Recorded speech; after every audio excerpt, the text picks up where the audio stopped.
Hello and welcome to today's video. So this time, a long overdue look through my late December and January pickups. So without further ado, sit back, relax, and let's get to it.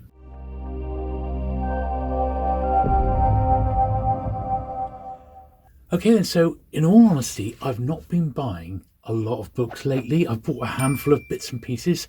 I've had some bought for me for Christmas, and I've had some absolutely amazing viewer donations. So that's what we're going to be looking at today. But we will start off with a couple of latest paperback related magazines. So we've got the latest issue of the Penguin Collection, number 99 for December 2022. So obviously of extreme interest if you are a Penguin fan. And there's always lots to see and have a look at. That's actually a Penguin collection that's in a library near me, which is quite nice to see. You can go and have a look at that. So there's the usual selection of stuff. Magazines, articles, that sort of thing. Always good to have a look at this. They publish 2 of these a year, plus like one special publication. And on all my Penguin videos, I always put a link to the Penguin Collectors Society, but you can just look them up online and join the society that way. Also received this month was the latest issue of Paperback Parade. So this is edited by my friend Gary Levisi over in the States.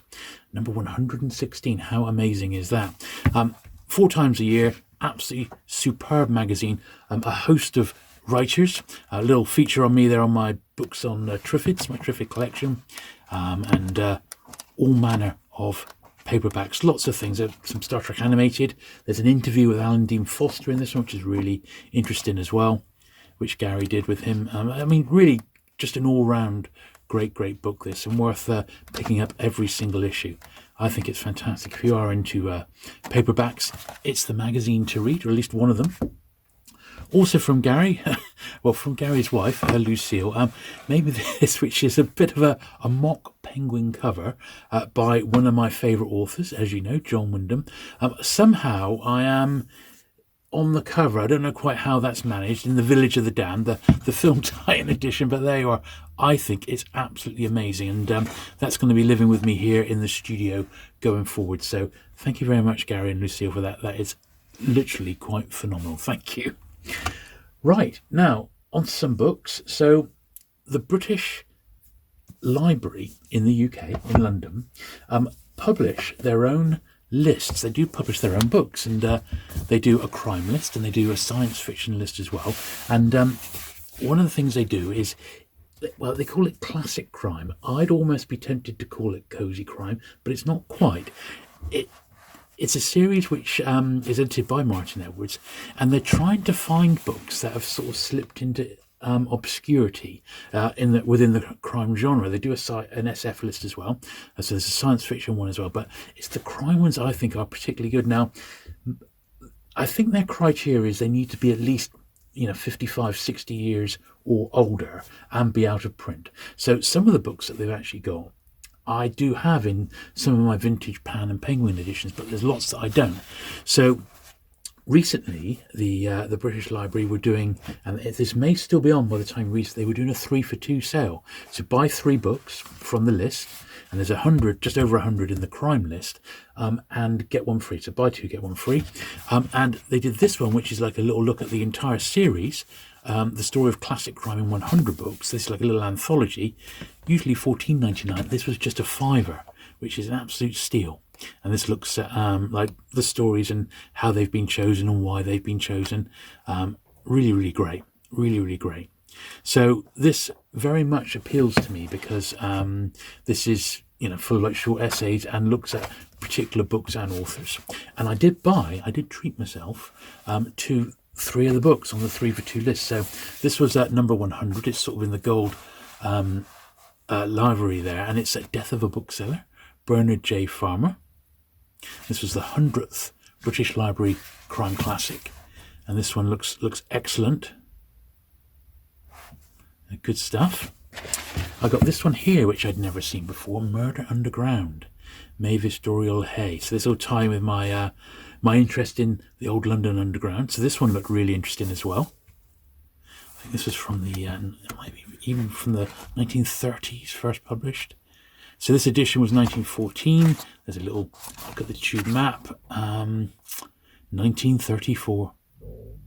Amazing, eh? Now this edition here, this very printing, was from 1914. So this is a first printing from 9 years ago.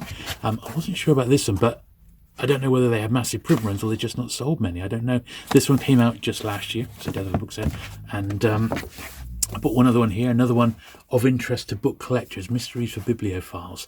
This is once again a selection of short stories that are around sort of books, bookshops, booksellers, that sort of thing, book collecting. Introduction again by the expert Martin Edwards. And yeah, Mysteries for Bibliophiles. So all of these look really, really good. First published 2021. There's a little list of the stories that are in there. Lots of recognisable names there. E.C. Bentley, Nicholas Blake, Philip MacDonald, A. Milne. Of course, he did write Crime, as well as Winnie the Pooh. Christina Bland. Lots of, I mean, you'll recognise almost all the names there. So I think on a 3 for 2 basis, that means you're going to get 3 books for just under £20. That's really, really excellent. And as I said, that one was just a £5. So head on over to the British Library website and full details are there. But hopefully when you get there, you'll find that these are still on sale. And as I said, there is an SF list as well, which I know my friend Steve, the Outlook bookseller, I think he's got something coming up on those quite soon. But anyway, cool stuff. So my friend George picked up on one of my videos where I commented that my little original penguin delivery van, when my son was small, so we're talking 14, 15 years ago now, he used to sit in his high chair next to my books and next to my penguin books, which were downstairs at the time. And the penguin van was there on the shelf. And of course, he saw it, he grabbed it, decided that he loved it and started chewing with it and playing with it. So I let him keep it all those years. And although it's gone now with all his old like die-cast toys, I always wanted to get one of these back. And my friend George said, I've got one of those spare in my collection. So thank you very much, George. He's actually given me that one as a freebie. So that was very, very generous of him. Now we're on to this one. So this is the first sort of second-hand book we're looking at today. Martin Gilbert, and it's In Search of Churchill. So on my other channel, my dedicated cleaning channel, last week as I filmed this, I put up all my vintage Winston Churchill collection. There's piles of hardbacks, there's some vintage paperbacks. A lot of them I'd never shown on the channel before, and gave them all a good clean. There was some fantastic stuff. But one of my viewers commented, have you read the book by Martin Gilbert, In Search of Churchill? And this sort of recounts how Martin Gilbert went about writing Churchill's multi-volume biography, and it's absolutely phenomenal. I mean, it is a book in itself, how that series came to be, and apparently it's fascinating. So I think this is going to be a fantastic read. Even down the bottom here it says, readers daunted by the 8,000 odd pages of the official life should start here. They will love it. I honestly cannot wait. So yeah, I'm really looking forward to this. This was just a cheapie off Amazon. It was like World of Books, somebody like that, and it's like $2.99 including the postage. I mean, literally just incredible. So for that price, yes, it's not mint or anything, but I honestly don't mind because I've got this one just to read. And just give it that quick brush, and inside it looks like a little bit of page edge browning, but that's fine. It's actually the first paperback from 1995, but it's absolutely fine with me. So I'm really looking forward to reading that. I've been doing a lot of reading lately. I'm currently reading Map Addict. I don't know if you've ever come across that one. I'll pop a picture up on the screen right now. Once again, it was bought in the same way, just bought as a reading copy. Really, really good fun. And there was a book that was recommended within Map Addict, which we'll look at in a minute once I get to it. Now, the next thing we've got is something, well, quite incredible. And once again, it was a viewer donation. So, this particular book came from my friend Paul. Now, I'll keep his last name anonymous, but he's a big supporter of the channel, and he's been watching me for since I've been around, basically, on YouTube. And he knows of my love of John Wyndham. And he sent down these really, well, first of all, he sent down this edition of Day of the Triffids. Now, this is the Portuguese edition, if you can believe it. Okay, and it's got this unique cover. And let's pop those out of the way a minute. It's got this sort of unique cover, which I think is really, really terrific, with the blinded people there stumbling around the streets. I mean, this is really a beautiful copy. A little bit of tanning there, but wow-wee, I've never seen anything like this. And I believe it dates from about 1959. But what's even more incredible is when I opened it up inside, it had the stamp of John Benyon Harris, who of course actually was John Wyndham, 22 Bedford Place, WC1, London. So all I can assume is that this particular copy has come from Wyndham's own library. So I was like, I just can't believe this. This is just incredible, absolutely incredible. So I was bowled over by that, and I did email it back. I said, Paul, look, this is just phenomenal. I was not expecting this. Anything sort of history about it. And he said he purchased the book in a job lot at an auction about 15 years ago. He searched for the records, but he couldn't find any more details about it apart from what we can sort of surmise, that this was from Wyndham's own collection. At the same time, there were 3 other books which he's also now sent me, which once again I'm just amazed by. So we've got this one here, which is The Seeds of Time, and this is the French edition. You probably recognise the French language. This one's also from 1959. Don't know if that press there is like a promo one. Once again, got John Benyon Harris's stamp inside. I mean, just incredible. We've got this one here, which is Naman Sibudu, which I've been reliably informed is a Croatian copy of the Kraken Wakes. I mean, you couldn't make this up, could you? A Croatian edition. Once again, like paper, soft covers. Once again, got the John Benyon Harris stamp inside. These must have come from the author's personal library with that stamp on, and also the address is correct, and them being such obscure editions. And there's one more, which is this one, Den Stora Hemslochsen by John Wyndham, which is the Chrysalids, and this one is a hardback from 1958 from Sweden. How amazing, with the stamp again. I mean, how amazing is that? So these are just, well, is it even illustrated? Wow. I mean, this is just, I'm speechless in all honesty. So, Paul, what can I say? I mean, it's one of the most generous things I think anyone has ever donated to the channel, ever. I mean, it's just terrific. So very, very carefully then, I'm going to just give the top edges a slight dust, although they were sent in a bag and they absolutely look perfect. I will be popping these in a bag to give them a bit of extra protection, because these are really something. And I am on the channel, I've only actually done a video on my Day of the Triffids collection rather than all my Wyndhams. I haven't got them all in first edition, but I have got Kraken Wakes in first edition, and I've got them all in paperback first in the UK, and I've got most of the American first. So I think that would make quite a nice video if I did pull them all together. Lots and lots of his science fiction work that I missed in there. I've hardly got any of that. It was the a bit of dust coming off this one. It was his stories with a twist, sort of end of the world ones, that most appealed to me, but I don't mind his normal science fiction as well. Yeah, this one had a bit more dust in the tops here, so that's actually made quite a bit of a difference there. A bit tanned, this one. But I mean, how amazing, really, really amazing. I was completely bowled over when these arrived. I mean, speechless, absolutely. I just couldn't believe it. So there you go. But Triffids, I think, was just outstanding, but the other 3 are just gobsmacking. So there you go, absolutely incredible. So once again, really, Paul, I cannot thank you enough for those. They're just superb. Right then, so I picked up an odd penguin here. Now this is a Zane Grey, and it's one that I haven't got but it's part of the series that were designed by artistic director Abraham Games, and it's in pretty nice condition, this one. I think I might have one, but it was utterly fallen to bits.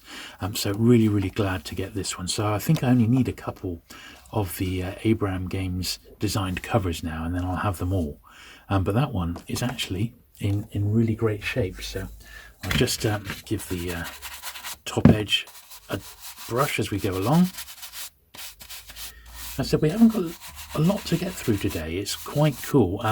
It's not that I've not been buying a lot. I actually haven't been buying any big job lots of paperbacks. I brought some new stuff as well, some of which I'm going through at the moment. But I've been having a little bit of a rearrangement. I've been bringing some stuff down from the loft and putting it sort of separate on some new bookcases and that, and it takes its time, so I haven't been rushing to get loads more new stuff.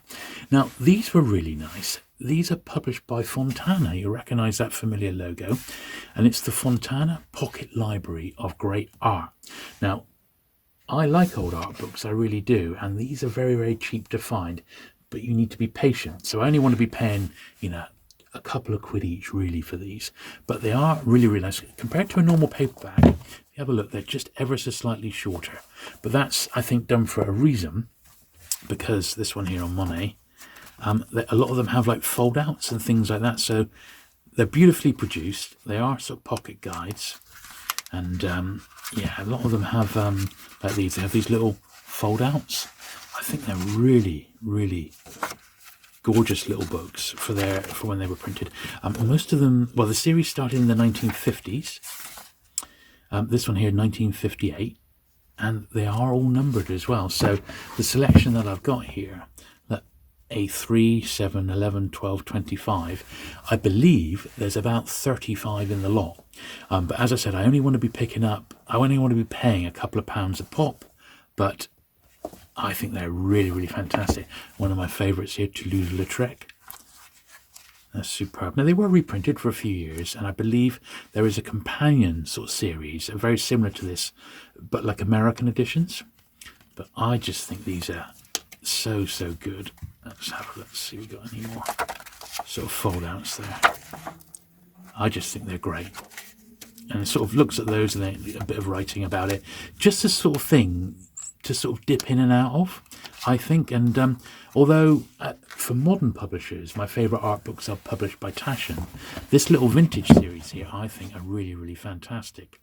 So I will just double check that there's no markings inside, which I don't think there is. Then we'll give these a brush down, and these can also be polished, as can that one actually. So that one was okay inside. We've got this one on Monet. There's some of the series on the back there. But I bought a little job lot which had 4 in, which was pretty good for like 6 quid or something. And then I found the one on Toulouse-Lautrec for like £2.50 including postage, which was like, yeah, that's absolutely fine. But there is a lot to find, and ideally these are best found in little job lots, and they are up there. It just depends what you want to sort of pay, but these are on my radar now as ones that I'd like to pick at. This is just great, isn't it? French Impressions, absolutely fantastic. This has actually got a little looks like a little bit of loss on the corners there, but I would imagine that as I go through these and pick up some more in this series, I'll probably end up with a few doubles. And this one here is not in the same series. This is the Little Library of Art by Mutham, and a similar sort of here. It's got 2 and 6 price, and it's a similar sort of thing, but it's not, there's no sort of context really about it. Not so much my sort of thing here. In 1950, it's exactly the same sort of era that the Fontana ones were printed in, and that came in that same lot. So that's not one that I'm that interested in, but the other ones I think are great. So I'll just, while they're all there, give them the brush, and then they will very much benefit from a polish, this lot. But that's already got them looking a bit better.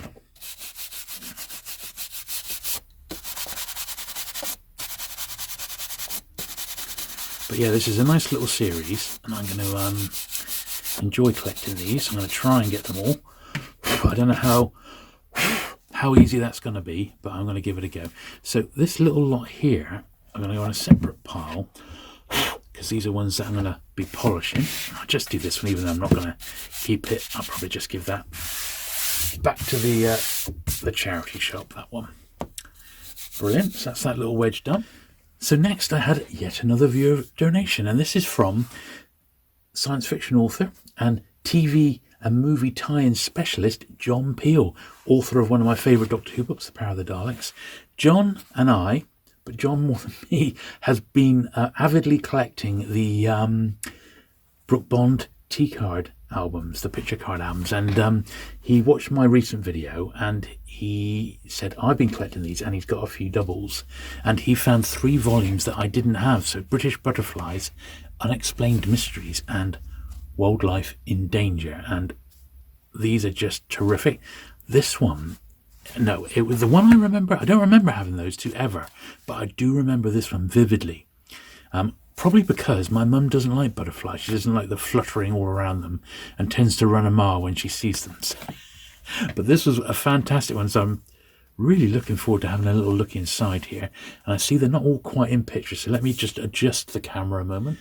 There we are. So we should be able to actually look inside each page now. And I'm sure you've seen this sort of thing before. So you collect the T cards and you'd put them in to the album here, and you'd have your book, and it would just it would give you information, in this case on the butterflies. Absolutely beautiful, these, and they really were. Some of them were real high-end art books. Now, I've done a video just a couple of months back looking at I bought a big collection for just a tenner off eBay, and it had almost all the ones that I remember. It was missing this one, but it had almost all the ones that I remember from when I was young. And it was incredibly nostalgic, and I couldn't believe just what high quality the actual books were with regards to the illustrators and also the actual accompanying text. Like this, I mean, this is really detailed, isn't it? I mean, it's really, really something. A lot of people commented on that video about how good it would be for one of the companies to come back and do something a bit like this today. And I couldn't agree more. I think this is something really, really fun, and yeah, I think it was a great idea. What a marketing tool this was, wasn't it? So really, really great. So pleased. So thank you, John, for sending these over to me. They're worthy additions to my my Brooke Bond collection. So he sent that one, which as I said, I remember vividly having as a child. Then from the similar sort of era here, it says sixpence, Wildlife in Danger, Peter Scott. And obviously talking about animals in endangered species. I don't think I can remember this one. Don't think I ever saw this one, and maybe one of my friends possibly had it. But look at the quality of the actual artwork and the cards. It's really something, isn't it? I mean, absolutely terrific.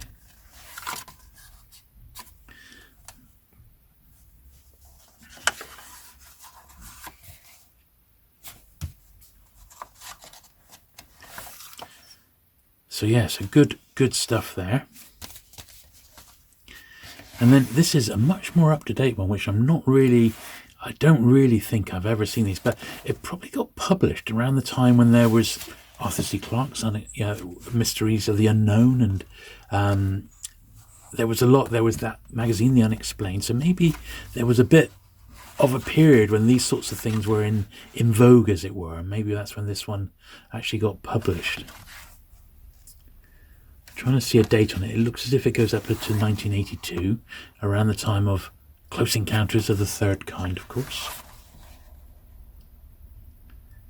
This one does look quite a bit of fun.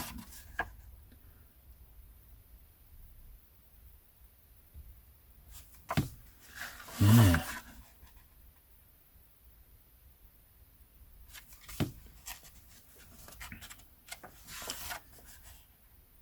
Yeah, some good stuff in here, actually. All the sort of classic mysteries are covered by the look of it.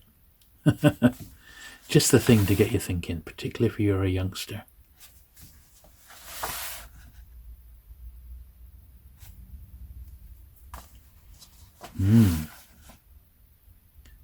Yeah, never saw this one when I was young, I have to say.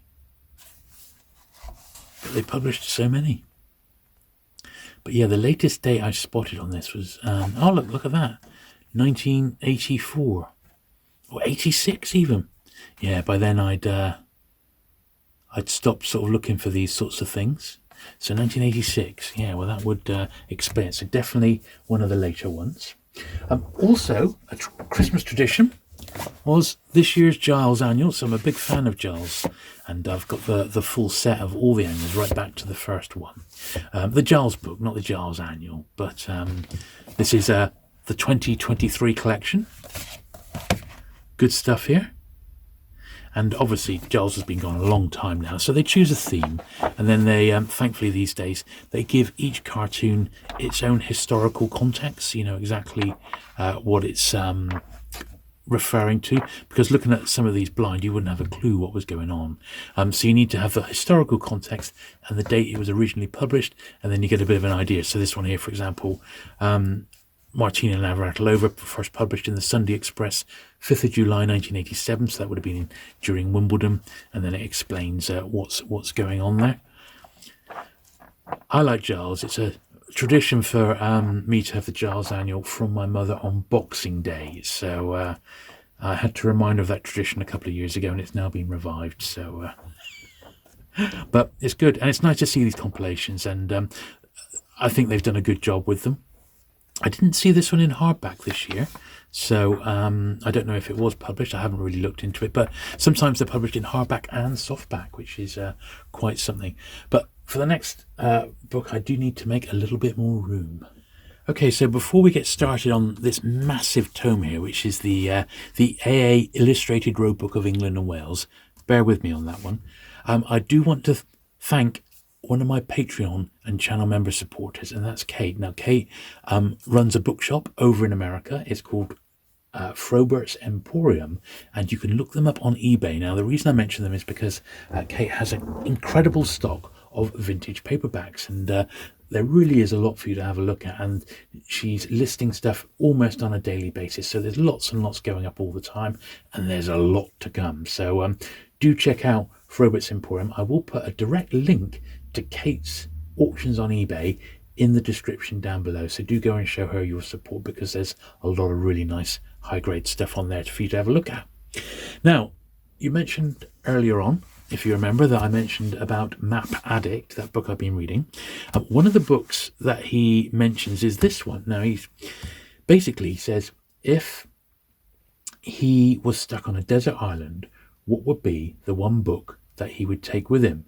And he says it's this one. I thought, well, how good is it? Now, he does have a whole chapter devoted to this, and it is quite something. So this is the first edition. It's not the first edition of this, but it was the first illustrated edition, and I believe you had to be a member of the AA Motor Car Society to even be able to get one.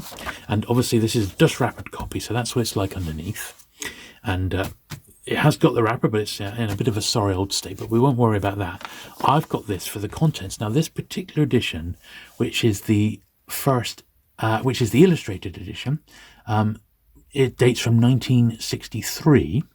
The first illustrated edition is actually 1961, but I wasn't too fussed about having the first edition. I just wanted an illustrated edition, and this one seemed really, really nice, and it was less than a tenner. It was about, I don't know, £8, including the postage, which I didn't think was too bad. All right. Now, the reason I've got this is because it's a complete guide to the UK. It's got fantastic maps included, but it's also got these beautiful illustrations, and it's full of them, absolutely full of them, for wherever you may go. It really is incredible. You can see how well illustrated it is on virtually every page. There are illustrations. So if you're going around the UK, you've got to take this with you, because it's just knockout, absolutely fantastic. Now, admittedly, this is now 60 years out of date, but what a guidebook. I mean, just incredible. I just love this so much. There's an awful lot to see in it, and they really do highlight interesting bits that you might want to actually go and look up. So I can see why he said, look, this would be the book that I would have on a desert island because it's massive. There's stacks of stuff in here. As I said, it had been going for about 20 years prior to this. So it's been added to and added to and added to. So it's a really, really comprehensive edition. And there's just an awful lot to see and take in. I think anyone who's got a sort of a love of maps or old typography, just beautiful books in general, I think this is an absolute gem, and it's probably an overlooked gem as well. So if you want something that's, I kid you not, you could lose yourself in for hours with this sort of stuff, if this is what interests you, then head on over to eBay, which is where I got mine, and I think it was $7.95 including the postage. I thought that was an absolute steal. So as I said, any of the sort of mid to late 60s editions are all this sort of format with the illustrations. I think it's great. So that's that one. Now I've just taken it out of its dust wrapper so I can give the top edges a dust, but in actual fact they look pretty nice to me.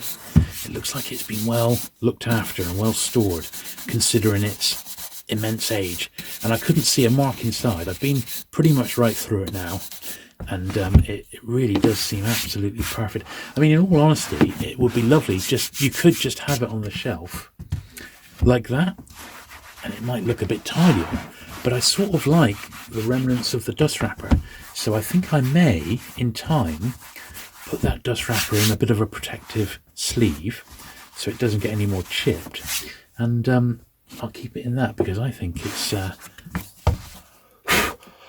really, really sort of nice tome, that one. Okay, so the last little batch of books that we're going to look at today is these Puffin storybooks. Now, these were a viewer donation yet again from my friend Simon, and I cannot believe how generous Simon was, and there was a few little surprises in here as well. So Simon and I had a few email exchanges about Puffin storybooks and which ones were missing, and although I've not got any doubles of that, I did say how much I was looking forward to trying to find a copy of Stig of the Dun, and lo and behold, he actually had a spare copy of it, so he sent me this little pile of some of his doubles down, and I was just once again bowled over by it. So this is a book that I read as a child, my wife read it as a child. I think a lot of school kids, or a lot of people read it when they were at school, and it's just one of those great books, isn't it? The gorgeous Edward Ardizoni illustrations. How cool is that? I mean, really, really fantastic. So I'm just going to gently go through the ones that he sent down, and then we're going to give him a gentle brush. Horse and Boy, absolutely fantastic. I couldn't believe it because I've had, once again, the video that's actually going out today as I film this on my cleaning channel is my later Puffin storybooks and my Puffin annuals. So my entire collection between 200 upwards is in that video if you want to go and take a look. But a lot of these fit in that category, these slightly later ones. So this was really, really nice, illustrated by Pauline Baines, who did the cover to the Puffin edition of The Hobbit, of course. 258, The Day the Ceiling Fell Down. This is one I didn't know, not one I remember ever seeing when I was younger. But these are all in great condition. There's a little pencil mark in there, so I'm just going to grab that. Obviously, these are doubles from Simon's collection, so I'm absolutely grateful, but it does mean his copies are even better than mine. How incredible. William Mayne, The 12 Dancers. Another one I don't think I ever remember ever seeing this one.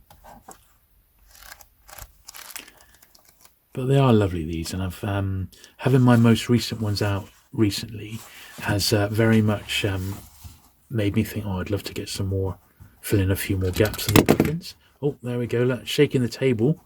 My penguin delivery van's come to make an appearance. Let's stick him up there. Now this one I remember, and it's one, I don't know how scarce it is, but it's one I've seen around, but it always seems to be a bit more pricey than you would really want to pay. And these ones by C.S. Lewis do make an absolutely fantastic set. I think I've pretty much got them all now. I think so. So that's lovely. And there's another smaller one here, which is Hunt Royale. David Scott Daniel. Another one I just never, I don't think I've ever seen a copy in the flesh. So really, really nice to get this one as well. Now, there's a couple of Paddington books which I was over the moon to get. Now, especially this one, because A Bear Called Paddington, this is the very first Paddington book. I mean, how incredible is that? Michael Bond. And it's Puffin 179, and it's in the larger B format. And I don't think these Puffins have survived that well in this format. And this is a really, really nice copy. And these go for a few quid on eBay and that. Look at that, 1962, with the hardback being published in 1958. I'm so grateful for that one, Simon. I cannot tell you. But I was even more surprised, and this is the second unbelievable surprise of the month. Simon sent me this one as well. Now, this one I do actually have. Paddington Marches On, so I thought, well, that's a bit unusual. But it was in a bag, and I thought, oh, okay, why is it in a bag? So I had a little flick through. I thought, oh, yeah, man, it looks really, really nice copy, probably better than mine. And then I looked inside. It said, to James, with all good wishes, Michael Bond. It had been signed by the author. How amazing is that? When he was alive, I was doing books there, and they published a 50th anniversary hardback of A Bear Called Paddington. And the shop where I worked, they had some signed copies in. And I always regretted never picking them up. And of course, he's passed away now. And I don't know how common his signature is. I don't think it's that common. But to have a signed Puffin Paddington means far more to me than even having a signed hardback first edition. So this is fantastic. So once again, bowled over by your kindness there, Sam. That's really, really something. So thank you very, very much. So these Puffins cannot have their covers really polished because they just can't. They're not. They're too vintage, and it's not. If you were to put polish on them, it would actually damage them. However, this little 60s one here will be absolutely fine, and as will the Fontana art books. So those can all have a little careful polish. So I'm going to get those out, and then we will be just about done for this video. As I said, I've not bought a lot. I've been having a little bit of a break because, don't forget, I bought a whole box load of books at All You Need Is Books in December. Yeah, sort of towards the end of December, and I was a bit, in all honesty, booked out, and plus I had a lot to sort out. And as I said, I've been doing quite a bit of moving my book collection around, doing a little bit of rearranging, and it's all coming together, but I didn't want to rush it, and I've had other fish to fry, as it were. But these, as I said, I'm just going to give that one to the charity shop, but I think these are really great. I really like these Fontana ones. And I don't expect to get much off them, but they are 65 years old, these now, so they will benefit from a bit of a clean. And we know they're okay inside. It's just some of the outsides are a bit the worse for wear.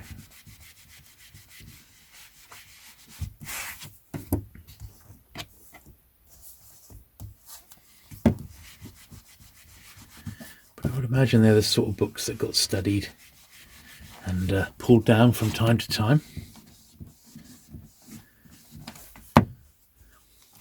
For some reason, I've always liked small art books.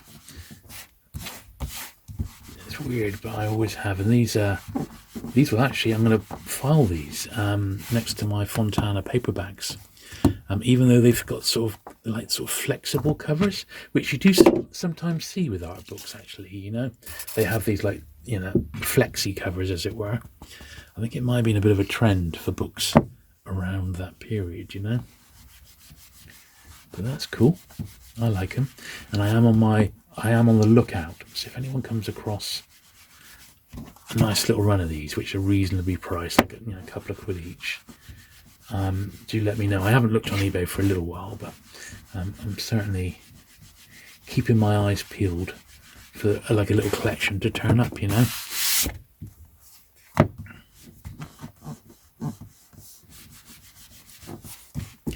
So it's not going to magically make them all perfect, but it is at least giving them a bit of a clean.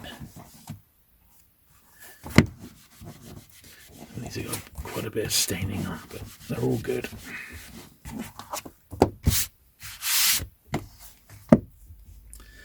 last one here on Toulouse-Lautrec, one of my favourites.